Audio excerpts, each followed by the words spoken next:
Good evening, my brothers and sisters. It's good once more to be spending some time with you, to be spending some time in God's Word with you all.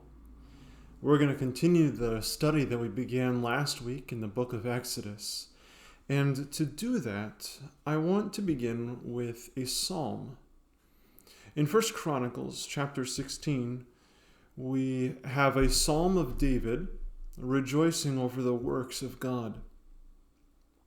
1 Chronicles 16, verses 8 and following say this: "O give thanks to the Lord, call upon his name, make known his deeds among the peoples. Sing to him, sing psalms to him, talk of all his wondrous works, glory in his name. Let the hearts of those who rejoice who seek the Lord. Seek the Lord in his strength, seek his face evermore. Remember his marvelous works which he has done, his wonders and the judgments of his mouth. O seed of Israel, his servant, you children of Jacob, his chosen ones. He is the Lord our God. His judgments are in all the earth. Remember his covenant forever, the word which he commanded for 1,000 generations, the covenant which he made with Abraham and his oath to Isaac, and confirmed it to Jacob for a statute, to Israel for an everlasting covenant, saying, to you I will give the land of Canaan as the allotment of your inheritance, when you are few in number, indeed very few, and strangers in it."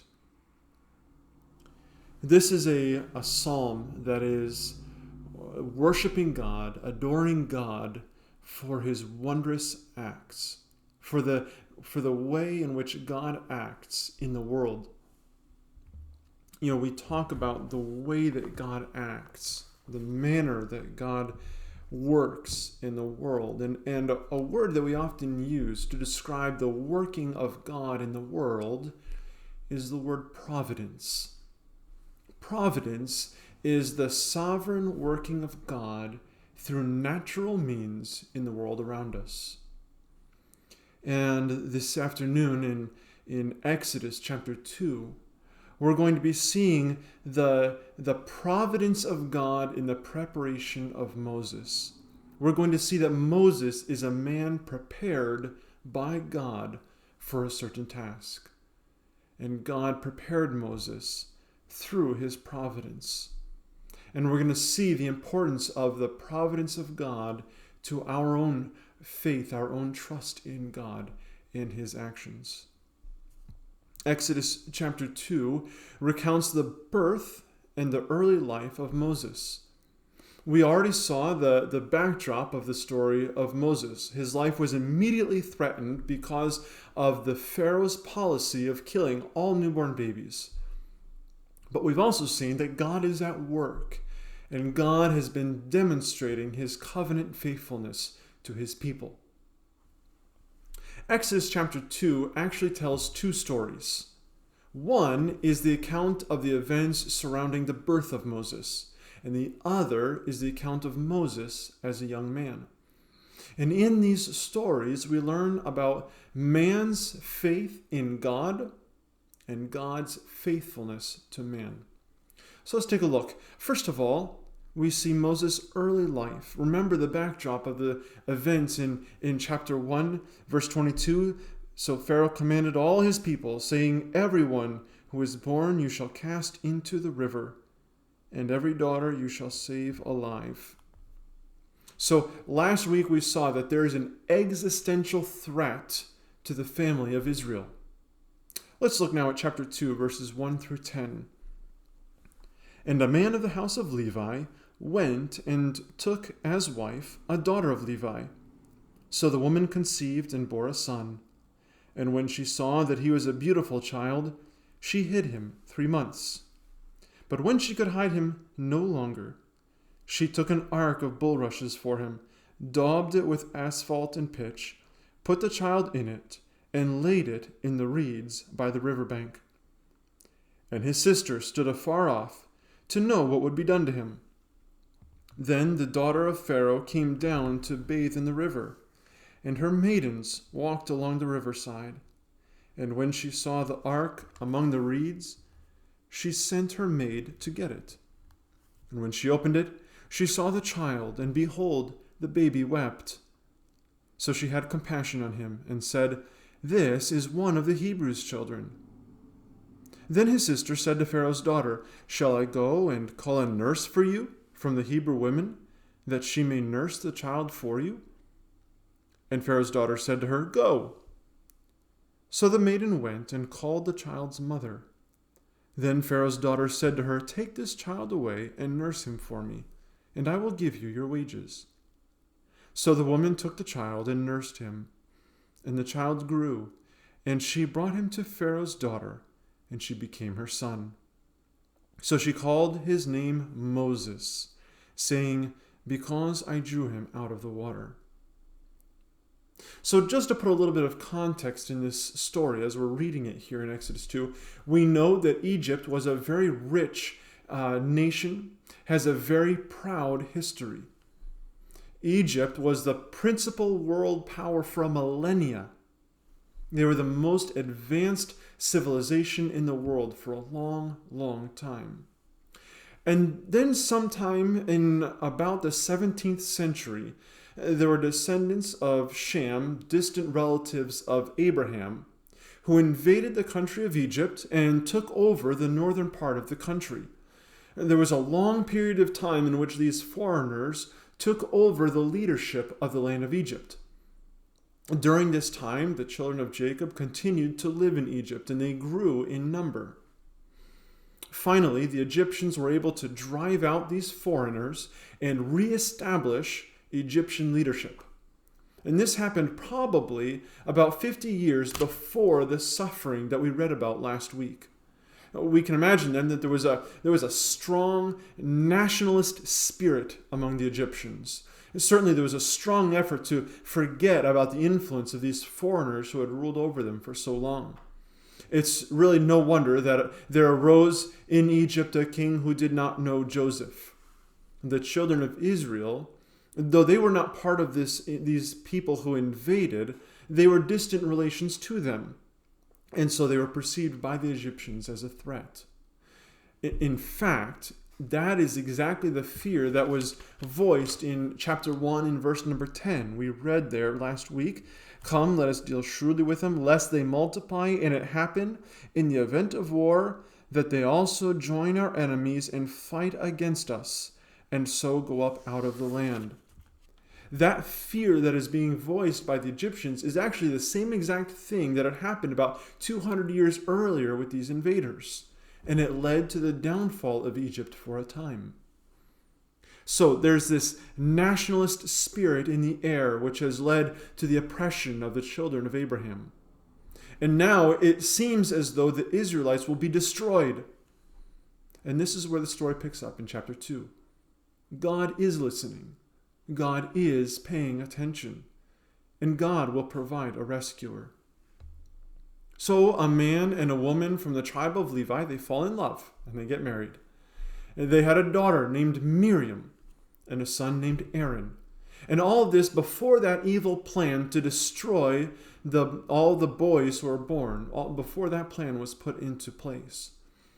The Israelites were being oppressed, but when Aaron was born, the boys were not yet being killed, but now there's a new policy in place for these boys to be killed.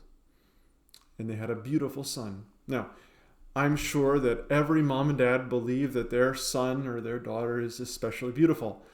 I believe my daughters are beautiful. When we see what we see in these verses is the tender love and the care, especially of a mom for her child. So, because the midwives feared the Lord, Jochebed, who is Moses' mother, she was able to hide her son from the murderous plan of the king. Now, observe with me the careful planning that goes into Jochebed's preparation. The boy, Moses, got to a point where he could no longer be hidden. Think about a 3-month-old child, and he's crying, he's getting bigger, his voice is getting louder, and he can't be hidden any longer. And so Jochebed comes up with a plan to protect her son. And it's rather ironic, this plan of hers. Remember the Pharaoh's order. He said, every son who is born you shall cast into the river. Now, Jochebed, with love and care, puts into action a plan which actually obeys the Pharaoh's command. Her son will be left, we could say, to the fate of the river. Though in both of these cases, the baby is to end up in the river. For Pharaoh, cast has a sense of abandonment, while put has more the idea of care for the child. One theologian, he was commenting on this, the irony of this plan, and he said, the intrinsic detail is a beautiful illustration of the connection which should always exist between the diligent use of means and a pious trust in providence. Instead of sitting down in sullen despair or passive dependence on divine interposition to do all the work, everything is done which can be done by human agency. So there's an interesting aspect to this plan of Jochebed. Jochebed apparently knew the routine of this young daughter of the king. Some theologians think that they have identified when in the genealogies Moses lived and grew up in Pharaoh's courts. I think there's good reason to think that they're right, and if they're right, I'm going to be taking the assumption that they're right and what the relationship is between the queen and the pharaoh and the daughter and all this, and we'll explain this as we go along. Understand, I'm making a little bit of an assumption in this case. We don't know for sure that all these relations are exactly correct, but we think we know that they're more or less correct, and so probably this daughter of the king is a girl about 10 to 15 years old. And if it's the same girl that we think it is, she was a really smart girl. And she would end up having a very important role to play in the leadership of Egypt through the years. Certainly, Jochebed knew the dangers of the Nile River. It's a river full of crocodiles and other dangers. It was not in the main river where the royal princess would normally bathe, but there were many tributaries which went in and out of the Nile, and they were much safer, both for bathing and for placing a child. It's similar, if I can make an analogy, to the Amazon River. You know that I have lived on the Amazon River for about 3 years now. And the Amazon River is actually not just one river. It's a whole series and networks of rivers, kind of like the Nile. And the main river that runs through is a pretty dangerous river. You will find crocodiles and piranhas and all sorts of dangerous critters in the main river. But in a lot of the side tributaries that go into the main river, you can go swimming and you don't have any issues with that. It's not dangerous. And it's probably the same kind of thing here with the Nile River.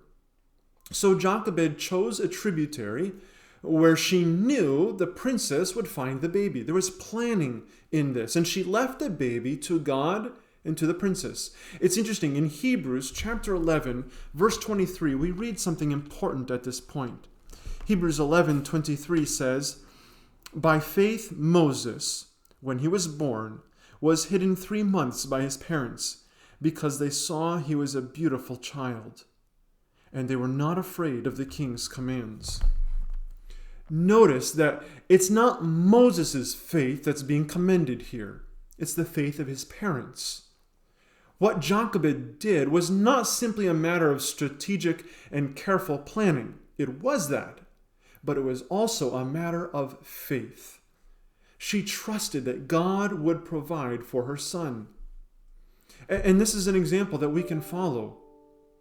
Like that theologian said that we read, Jochebed's example is one of trusting action. She didn't just say, "Oh, well, God's going to have to save my son." No, she carefully planned and came up with a solution. But she did trust in God's providence to save her son. It's interesting, the irony of this story builds. The princess finds Moses, and Miriam, Moses' older sister, arranges for her mother, Moses' mother, to act as the nurse for Moses. And not only that, but the princess would actually pay for this arrangement. God has provided Jochebed with the opportunity to raise her own son and get paid to do it. I honestly, I think God's sense of irony is incredible in this passage. So Jochebed was probably able to raise Moses until he was 6 or 8 years old. The idea isn't that he was just done breastfeeding, as though he were 2 or 3 years old. In other words, probably Jochebed had time to teach Moses about his ethnic identity, who he truly was. Although he would be raised in Pharaoh's courts, he was not an Egyptian. And Jochebed had time to teach him who God is and who his people were. And this too is the providence of God. And so the first portion of the chapter concludes with Moses receiving his name from the princess. She called his name Moses because I drew him up out of the water. And so now we have a name. And we move into the second half of the chapter. Moses spent the time of his life from about 6 or 8 years old until he was about 40 years old in the courts of Egypt, living as Egyptian royalty, yet knowing his ethnic origins, knowing that he is a Hebrew. Again, let me say that I'm assuming that we know the chronology of the life of Moses in relationship to the leadership in Egypt. We know who many of the kings of Egypt were through this time. We know what their policies were. We know the great things that they did. We know the evil things that they did. I'm assuming here that we know who the mother of Moses was, the Egyptian mother, and who his family was. And so I'm going to be making some of those relationships in these observations here in the second part of the chapter. So Moses has arrived in Pharaoh's courts at about 6 or 8 years old. Not long after arriving in the palace at about that age, the Pharaoh who had ordered all the boys be killed, that Pharaoh died. And again, we know this because of the genealogies of Egypt. That Pharaoh's son took over, and Moses' Egyptian mother became the queen of Egypt. Now, think about that. Moses' Egyptian mother became the queen of Egypt. That would mean that she had married her brother. Actually, it was her half-brother. And all of this was arranged by her father, the Pharaoh who had just died. After all, how do you say no to the Pharaoh of Egypt? So, Moses was being raised as the heir to the throne of Egypt. Moses' mother was queen for about 13 years, if it's the person we think it was, until her husband, the Pharaoh, died. Shortly before he died, the Pharaoh had a biological son by another woman. And this son was about 20 years younger than Moses was. Well, once the Pharaoh died, it was his biological son who then became the heir to the throne. So we've got Moses' mother, who's co-reigning with Moses' sort of half-Egyptian brother for about 20 years. And some of you think your families are complicated. Imagine this one. Wow. So anyway, in all of this, Moses never lost his identity. Let's read the next section from 11 through 25. Now it came to pass in those days, when Moses was grown, that he went out to his brethren and looked at their burdens. And he saw an Egyptian beating a Hebrew, one of his brethren. So he looked this way and that way, and when he saw no one, he killed the Egyptian and hid him in the sand. And when he went out the second day, behold, 2 Hebrew men were fighting. And he said to the one who did the wrong, "Why are you striking your companion?" Then he said, "Who made you prince and a judge over us? Do you intend to kill me as you killed the Egyptian?" So Moses feared and said, "Surely this thing is known." When Pharaoh heard of this matter, he sought to kill Moses. But Moses fled from the face of Pharaoh and dwelt in the land of Midian and sat down by a well. Now the priest of Midian had 7 daughters, and they came and drew water, and they filled the troughs to water their father's flock. Then the shepherds came and drove them away, but Moses stood up and helped them and watered the flock. When they came to Reuel their father, he said, How is it that you have come home so soon today?" Then he said, "An Egyptian delivered us from the hand of the shepherds, and he also drew enough water for us and watered the flock." Then he said to his daughters, "And where is he? Why is it that you have left the man? Call him, that he may eat bread." Then Moses was content to live with the man, and he gave Zipporah, his daughter, to Moses, and she bore him a son. He called his name Gershom, for he said, "I have been a stranger in a foreign land." Now it happened in the process of time that the king of Egypt died. Then the children of Israel groaned because of the bondage, and they cried out, and their cry came to God because of the bondage. So God heard their groaning, and God remembered his covenant with Abraham, with Isaac, and with Jacob. And God looked upon the children of Israel, and God acknowledged them.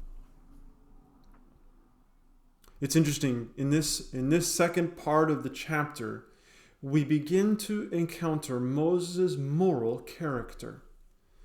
3 main events happen. 3 stories are told which show us his moral character. These stories that are told here in the chapter are not just random stories.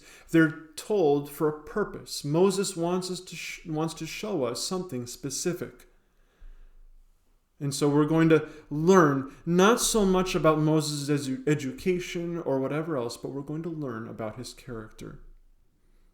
Notice with me in verses 11 and 12. In verses 11 and 12, we see a couple of things about Moses' character. First, we're reminded about Moses' heritage, actually. He knows his heritage. He went out to his brothers, the verse says, and looked at their burdens. He identifies with his true family. Now, it's interesting because Hebrews 11 explains this a little bit. We read in Hebrews 11, verses 24 through 26, Hebrews 11, 24 through 26, "By faith Moses, when he became of age, refused to be called the son of Pharaoh's daughter, choosing rather to suffer affliction with the people of God than to enjoy the passing pleasures of sin, esteeming the reproach of Christ greater riches than the treasures in Egypt, for he looked to the reward." The author of Hebrews reveals the motivation behind Moses' decision at that point in his life. When he went out among his brothers, in that action that he took, he was choosing to identify with them. It was not just an irrational act of anger at a perceived injustice that caused Moses to kill this Egyptian. It was a calculated decision by Moses to abandon his Egyptian identity and embrace his identity as part of the Hebrews, the children of God. Now, we understand that this is therefore an act of faith. Moses was choosing to look at God and to trust in God's promises. Now, I'm not justifying murder. We haven't gotten to that part of the story yet. We learned last week that people who fear God value and respect life. Okay, so I am not justifying his murder, but we're looking at the motivation in Moses' life. We're looking at his decision to identify with Israel. And so we're learning that there was an intentional, calculated decision made by Moses because he believed in God and the promises of God. And that, honestly, is something incredible. For a man who has now lived most of his life in Pharaoh's courts, that is incredible. In Moses' character, we see, in these verses, we get an idea of his sense of justice. And that's going to be important in the next couple of events as well. Moses saw a grave injustice, not merely one human being against another, but one of an Egyptian against one of his own people. And so he acted. He killed the Egyptian and he buried him. It was a wrong action, but it was done with a certain sense of justice. Now notice with me again in verse number 13. We see that he went back to his people the next day. And again, he saw a matter of injustice. But now the terms have changed. Now it's 2 of his brothers fighting, 2 Hebrews who are fighting. And so he tries to make peace. It's interesting. Stephen reminds us of this story. And in Acts chapter 7, when Stephen is remembering the history of Israel, in chapter 7 and verse number 25, he supposed that his brethren would have understood that God would deliver them by his hand, but they did not understand. So we gain even more insight here into the mind of Moses. Not only do we learn that he was choosing to identify with Israel, but now we learn that Moses understood that he would be God's deliverer for Israel. He thought that he thought his brothers would know this. When he took his action, when he tried to make peace, he assumed his brothers would understand this. He thought his brothers would understand when he had killed the Egyptian that he was their deliverer. But they didn't understand. And so, knowing that his treasonous action of killing this Egyptian would be revealed, Moses fled. Now, the Pharaoh he was fleeing from was probably his Egyptian half-brother, sort of half-brother. And he himself was a very strong leader. Right about this time in history, this Pharaoh was consolidating control over the land of Egypt. It was a big deal in this moment for Moses to identify himself not with this Pharaoh, but with the Hebrews. And so without the support of the Hebrews, he fled from Egypt. But it's interesting. We learn a little bit more about Moses' character once he gets to Midian. He fled east from Egypt into the deserts of the Sinai Peninsula, and there he encountered a family of Midianites. Now, who are the Midianites? Where do they come from? Actually, they are also descendants of Abraham, from Abraham's second wife, Keturah. We read about them in Genesis chapter 25. In Genesis 25, verses 1 and 2, we read, Abraham again took a wife, and her name was Keturah. And she bore him Zimran, Jokshan, Medan, Midian, Ishbak, and Shuah. Jokshan begot Sheba and Dedan. And the sons of Dedan were Ashurim, Letushim, and Leumim. And the sons of Midian were Ephah, Epher, Hanok, Abida, and Eldah. All of these were children of Keturah. Probably Moses included this genealogy in Genesis 25 exactly for the purpose of showing us who his in-laws were. So he stumbles upon these descendants of Abraham out in the desert. One theologian said it's not improbable that many of the main doctrines taught by Abraham were retained and transmitted, even with a mixture of error, to his descendants. And so when Moses encounters the Midianites, it is the daughters of a priest named Reuel or Jethro. This is who he meets. And so once again, it's interesting in this story, we're going to once again see his sense of justice. Notice with me one more time, verse number 17. Then the shepherds came and drove them away, but Moses stood up and helped them and watered the flock.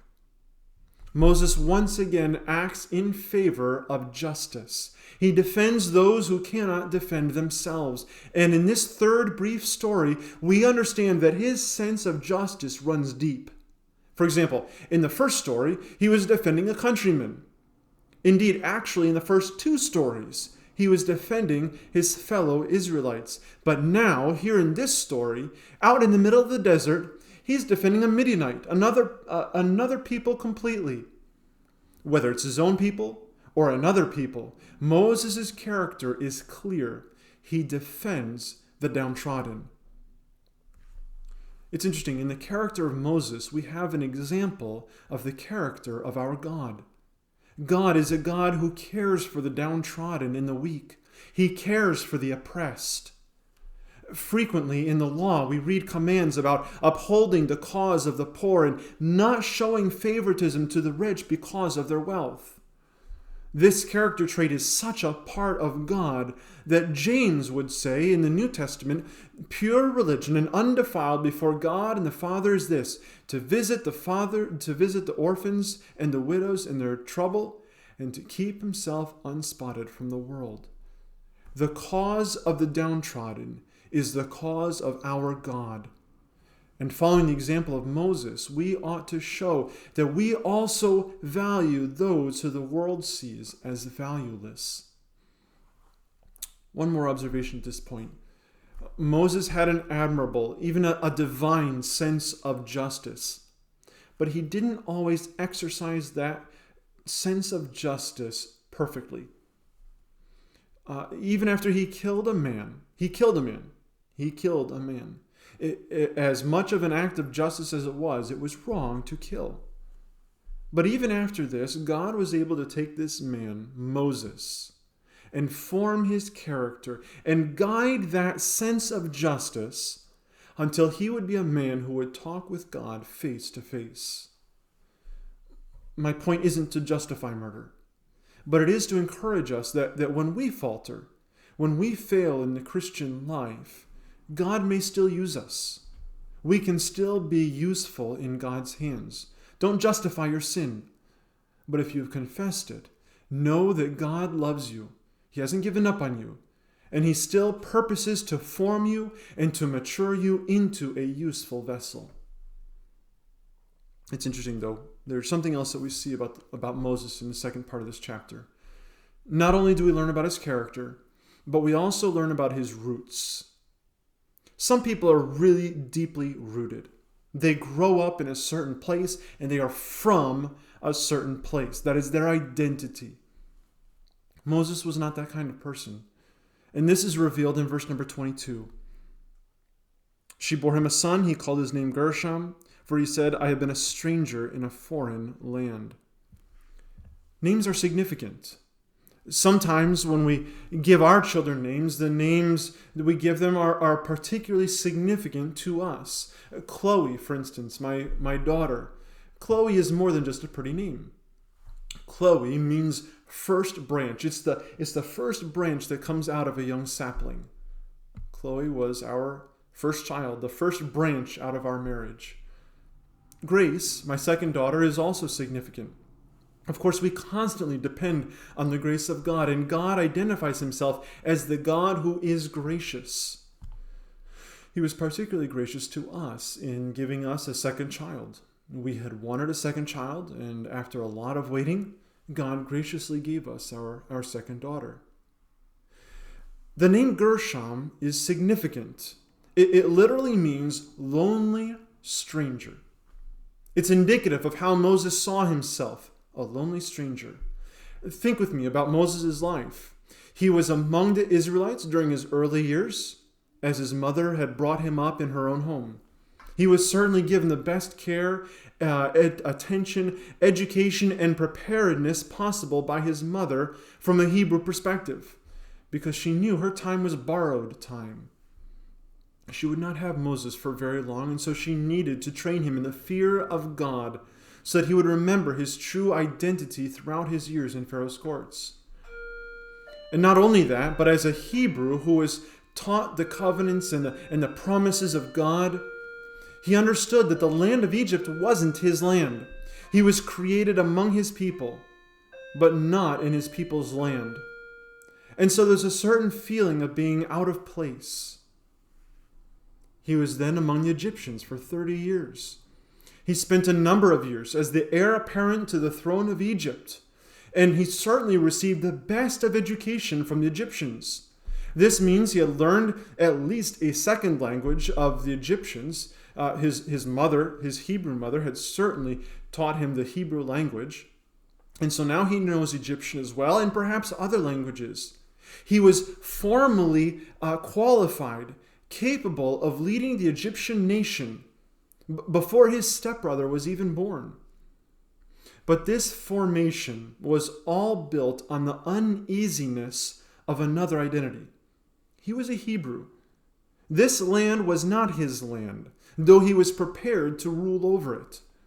He was heir to the promises made to Abraham and a land promised to Abraham. Finally, He's been among the Midianites for 40 years or so. Now he was really wandering far from his true people, far from his adoptive people, far from the land of both his own people and his adoptive people, and left chasing sheep in the middle of the desert. Moses was a man without roots.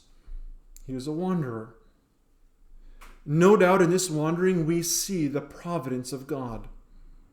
A man who has grown up accustomed to moving from here to there his whole life will be much more capable to lead a people on a lifelong wilderness journey to a new land. But more than that, we see an element of faith even in this wandering. I'm reminded of the summary words in Hebrews chapter 11. In Hebrews 11, verses 13 to 16, we read this: "These all died in faith, not having received the promises, but having seen them afar off, were assured of them, embraced them, and confessed that they were strangers and pilgrims on the earth. For those who say such things declare plainly that they anxiously seek a homeland. And truly, if they had called to mind that country from which they had come out, they would have had opportunity to return. But now they desire a better, that is, a heavenly country.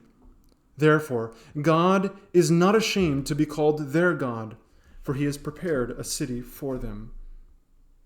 By naming his son Gershom, he recognized that he was a wanderer. He recognized that he was a stranger in a foreign land. But to say this means that he knew he had a land. He had a hope of a land which God was calling him to. As we think about this chapter, it's interesting, in all of these events in Moses' early and middle life, we see the providence of God. Once again, providence is this term that we use to describe God's ordinary, indirect governance of the world. God is sovereign. God is in control, but he normally exercises his sovereignty providentially, indirectly. Now, we're getting ready to see God act miraculously. Miracles are God's unordinary, direct intervention into the world that he created. Miracles are the direct working of God from outside of nature to change the circumstances of life. And though God had operated providentially through the beginning of Moses' life, God was preparing to act miraculously in the deliverance of his people. As God acted providentially in the life of Moses, we learn some great truths about true faith. Faith is an active trust and confidence in the promises of God. I say active because Jochebed showed us that we do not simply believe God has a plan and then do nothing. No, she showed us that we live faithful, consistent lives based on what we believe. Jochebed believed God has a plan for Moses, and she acted accordingly. She formed a rescue plan and put that plan into action. Likewise, our faith without works is dead. If we say that we believe God and yet do nothing about that faith, we do not value the things that God values, we do not help the people that God would help, we do not love the people that God loves, our faith is dead. We saw this truth even in Moses' sense of justice. He valued those whom God valued. He helped those whom God would help. As one person famously said, as in the title of his book, faith works. How active is your faith? Do you love the people that God loves? Do you serve those whom God would have you serve? Are you as concerned about justice as God is? Now, I'm not talking about the social justice that is so popular today in the world. I'm talking about real justice. Helping those who are truly oppressed, caring for those who are disadvantaged, just as God would. Moses gives us a great example of what this means. We see the example of the life of faith. Even in Moses' wandering, we're challenged not to make this world our home. Though we may not necessarily name our children Gershom, I don't know that I like that name necessarily. we recognize that we too are strangers in a foreign land. Have you made this land your land? Are you at home with the desires and the cares and the pleasures of this world? As Christians, our hope is not in this world. We have placed our faith in the God who promises that He is preparing a place for us, and we hope in that promise. So let us follow these examples of faith and hope this week as we choose to value the things that God values, the people whom God values. Let us live by faith this week in the opportunities that God gives us.